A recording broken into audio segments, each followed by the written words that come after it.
Time to feed my sourdough. So let's do it together. I took her out of the fridge last night and I just let her sit on the counter. I didn't feed her because I was running around trying to finish everything in the kitchen, and I was going to feed it, but then I didn't because somebody woke up. So anyways, I changed my camera angle.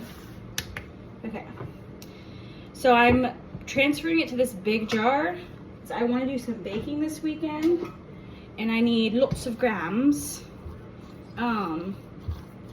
But oh wait, actually never mind, I forgot. I'm taking some out for the recipe right now, so I don't have to transfer yet.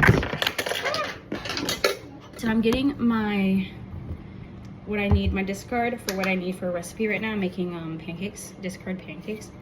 And that's what this is. It's just like taking away the sourdough and sticking it somewhere else, and that's called discard. And then I'm just gonna keep a little bit for feeding right now. There we go, 15 grams. Oops. I'm just going to, he keeps grabbing my phone. I'm just going to keep like 15 grams, 16, maybe 20. And then feed it for, I wanna make 2 loaves of bread this weekend and a batch of bagels. And so I'm kind of just like scraping out the remainder of what is in my jar. Literally can use every morsel. Every morsel. And we're gonna do 20 because I like things to be even sometimes. And then I think I need to check my recipes, but I think I need 200 grams per recipe. So I need 600 grams of starter. And if I have 20 grams of starter, excuse me.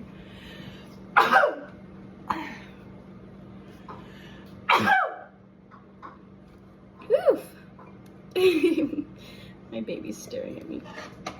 If I have 20 grams of starter, that means I need 580 grams of flour and water. Oops. What? LOL. Okay, so I will be transferring, now that I just did the math, I will be transferring to this big one. Okay, so now I have 20 grams of starter. I think we can finish this without Callie and trying to reach for my phone. So anywho's, I put my water in here because it's easy to pour. We've been getting water in like big jugs. And I looked it up because I was like, why do I have to use filtered water? Like, what is this? It's because the chlorine in your tap water will kill your starter. I did not know that. And our tap water has so much chlorine, like you can smell it like almost a mile. It's just, you can tell there's so much chlorine in it. It's not even funny because we live in the city, well, the town, I guess. To me, it's basically a city because I grew up in the country. But okay, so that's 182. Let's keep going. And what did I say? I need 580 grams. So I'm just gonna do 600 because then I'll have a little extra starter left over. So 600. So I'm gonna do 300 flour, 300 water. Plus that makes it easier for my brain that I can do it like half and half. And then it just makes it simpler, and I love it when things are simple. Oh, Callian. Trying to keep my baby occupied is not working. Okay.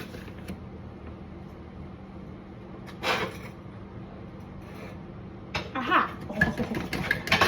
300 on the dot. Okay, and then 300 water. No, thank you. Hey, just don't play with any of that or that.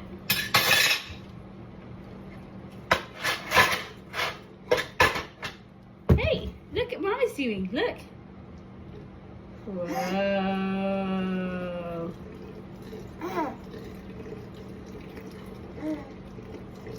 230, 40, 50, 60, 70, 80, 90, 95, 7, 300.5, that's okay. Sometimes I'm not always exact, and that's totally fine. And so I'm gonna mix this up and see if it does a good amount. I might add a little bit extra flour or a little bit extra water if I don't like the consistency. It's supposed to be the consistency of thick pancake batter. Anywho, so I'm just gonna mix this up. Kind of like dough actually at this point. I might add a little bit more water.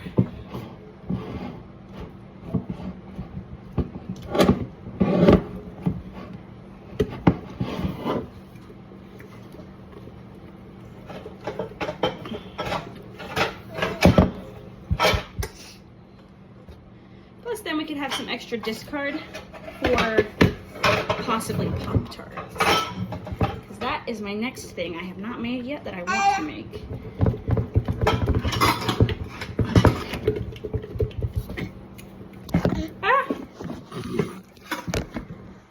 Okay, so if you can see, that's what we're looking for, that consistency. Now that we have it, she can go to sleep. Well, she can rest. Because I need her for later. I'm gonna put my phone right here. I'm just gonna hold it. So I need this for later. Maybe later today. I'll put her in a very warm spot in my kitchen. It's gonna be pretty warm today. I'm gonna look up and see if she's allowed to sit in the windowsill. It is very warm in the windowsill. But I don't know if that's too much light and too much heat. So I guess we'll see. Anywho, so there's that. I'm gonna save my spatula because I'm about to make some pancakes.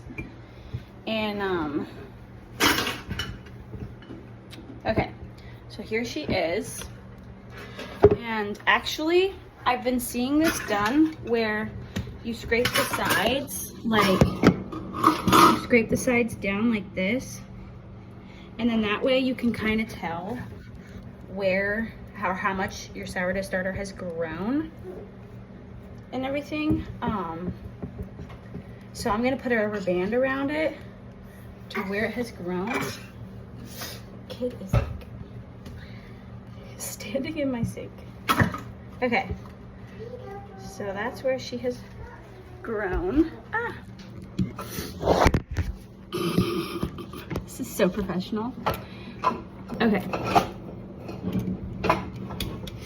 Okay, rubber band on where she's at right now. And we'll see how much she grows in just time. Just see how long it takes. And then I've been following a sourdough guru. Well, she owns a bakery. She put a lid on her sourdough. She didn't tighten it. She like did it like loosely. And so, I'm back. She did it loosely on her jar. I like to rinse off my jar because I don't like it to get all leaky. Okay. Oh, I guess if I'm using tap water to rinse it off, if the chlorine would kill it. I've been doing this whole time. So far I hadn't had any issues. She kind of just did this. She just like did that. Anywho, there she is. I'm going to set her in a warm spot, which right now is kind of like right here in the middle of my stove. I'm about to do some cooking. Like I said, we make some pancakes. And actually I keep it open because I'm about to make pancakes. Anywhoosers, so that's feeding my sourdough. It doesn't usually take, sometimes it can take like 30 seconds, but I've got kids, so there's a difference. And you know what? I wouldn't have it any other way, so. Thanks for following along, and keep you updated as I go along.